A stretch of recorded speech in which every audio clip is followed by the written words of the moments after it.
Tottenham 2, Manchester United 2. What a crazy ending to that game, I've got to say. It was a complete shell shock to me as a neutral to see Man United completely in cruise control. And then Ruben Amorim.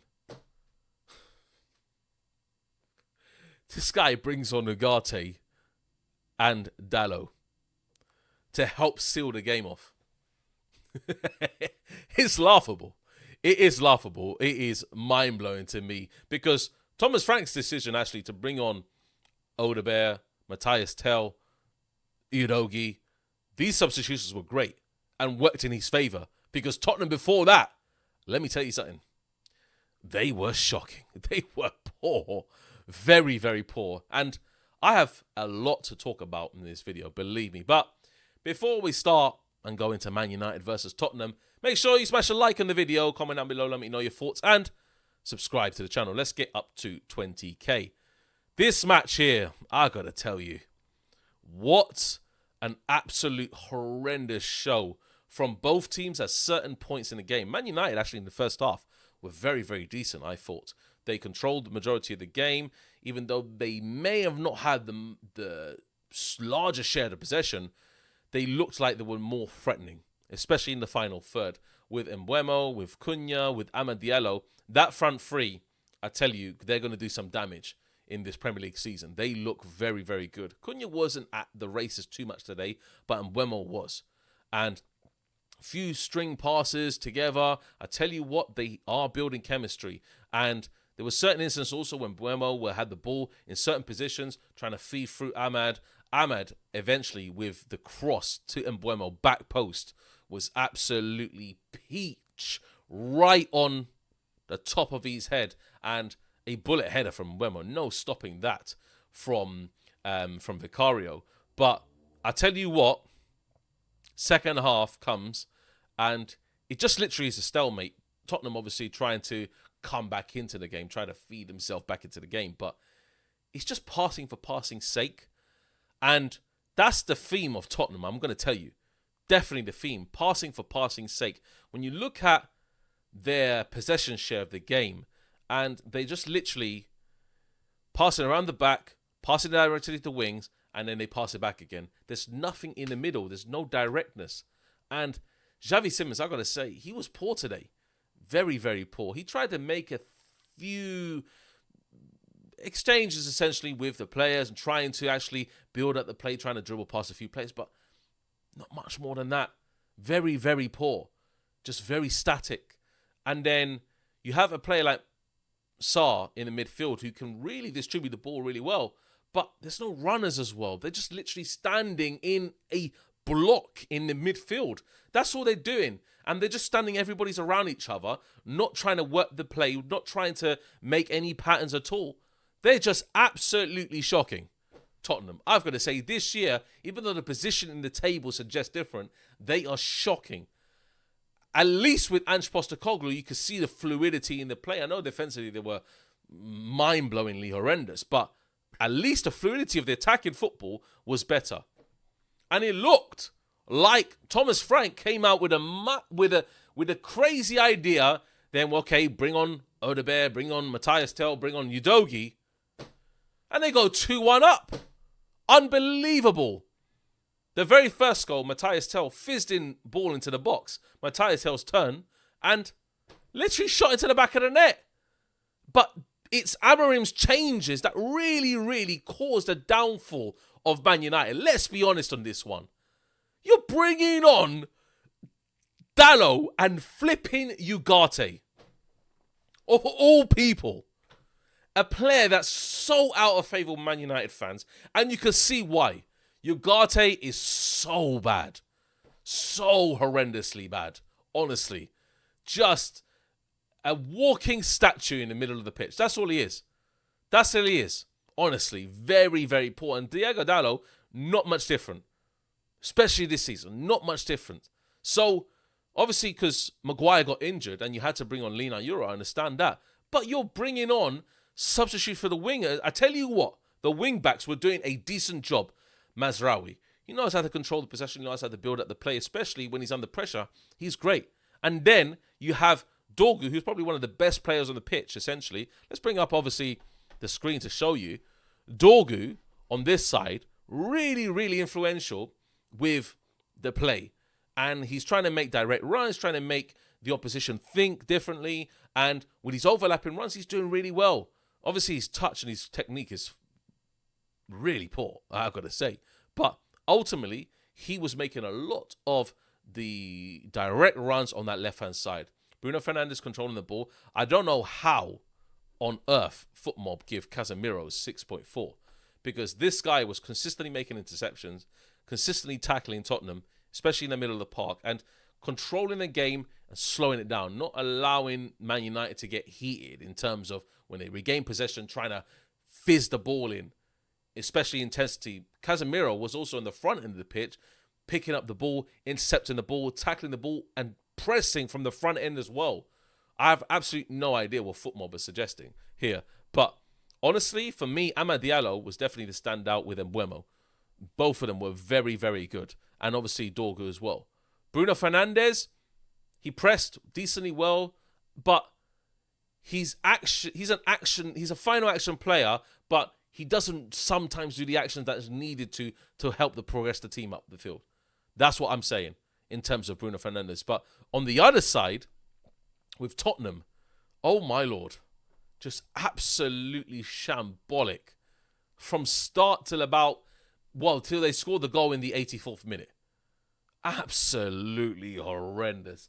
What a showing from them. They didn't do nothing at all. Like we see here, like I said before early in the game, like the facts show that they've had a lion's share of possession.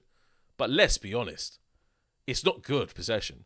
It's slow, it's lethargic, it's boring to watch Tottenham keep passing it around the back to the side. I cannot watch them, honestly. I cannot. And I was watching my bro Expressions on his live stream, and he was going nuts at Tottenham. Every single decision that they were making was poor, especially in that first half. Countless times going into wings, countless time making poor crosses, countless times not fizzing the ball into the middle when you have players there. And Xavi Simons also, today, not great at all. By any stretch of the imagination, very, very poor. I know he can dribble, I know he can bypass a few players, but he loses the ball consistently as well. I know he's in the 10, but he's not great. He is very, very poor. And he deserves no credit at all today from anyone. And there's certain players also in that Tottenham team that just don't stand the test of time. I'm going to tell you right now, because when you have a player like Brennan Johnson on the right-hand side, look, again, 7.0. Like, this guy was feeding nothing into no space, into nothingness at all. And this is why I don't understand these ratings at all by these online stat merchants, because they have absolutely no idea what they're actually giving. And when I look at the whole match itself, horrendous from start to finish. And it just begs a question. Why is Amorim taking off Mazraoui and Dorgu? Why are they coming off? And why is Dalot and flipping Ugarte coming on? It still doesn't make no sense.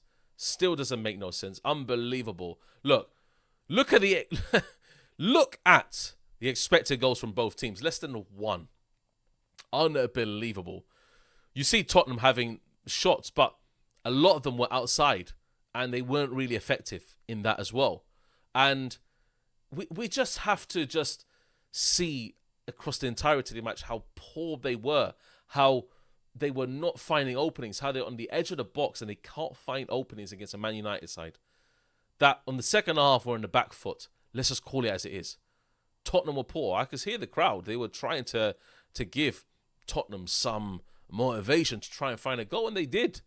They did. I think that Udogi substitute was so important.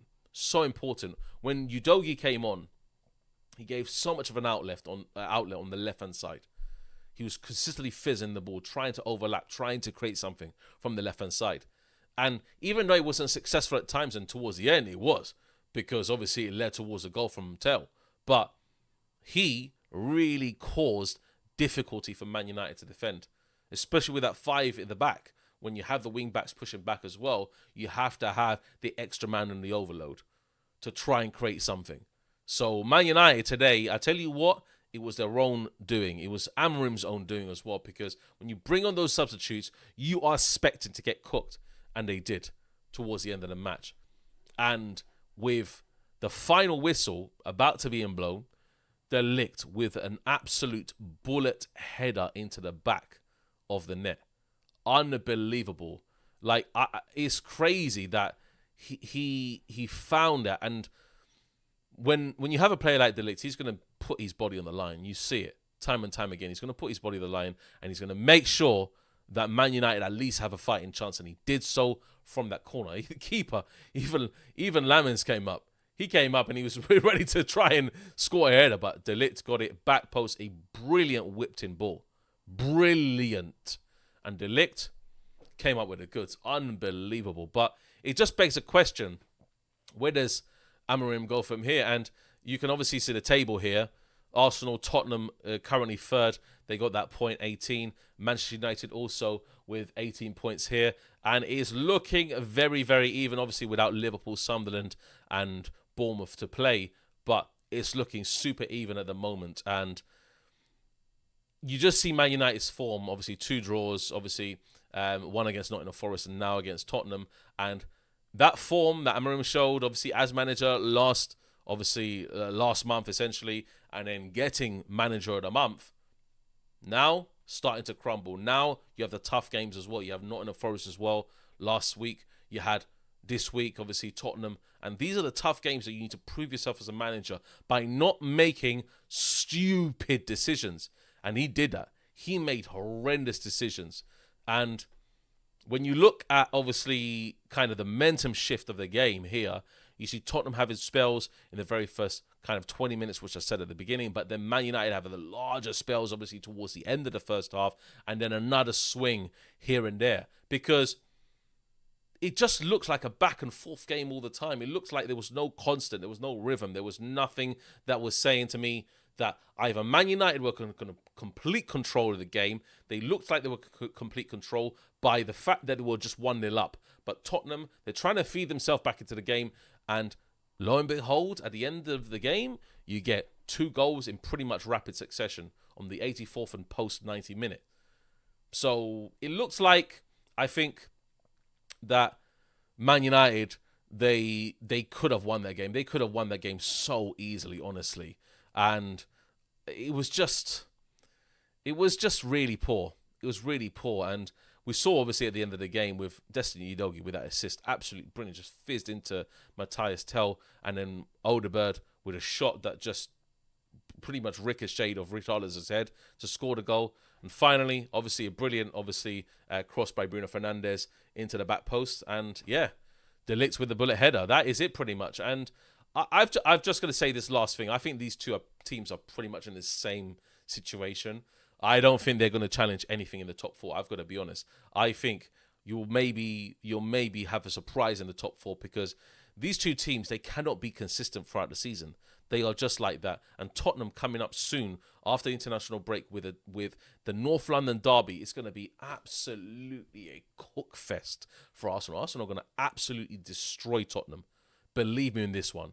They're going to find it very, very easy. And I've got to be honest that Tottenham at the moment, Man United at the moment, they are not good at all. They are very, very poor. But obviously, the table suggests otherwise. Let's see how the other teams above them and between them face off, obviously, this weekend and see where they position themselves. But it ended Tottenham 2, Manchester United 2. And yeah, that is absolutely crazy to me. But I think expressions, rants, both of them have been, yeah, well, we'll wait to find out, obviously, on Band Sports News. But anyway, guys, take care, adios, and we'll see you next time on another video. This has been Dave, and it's time to end the stream, Dave. Take care, adios.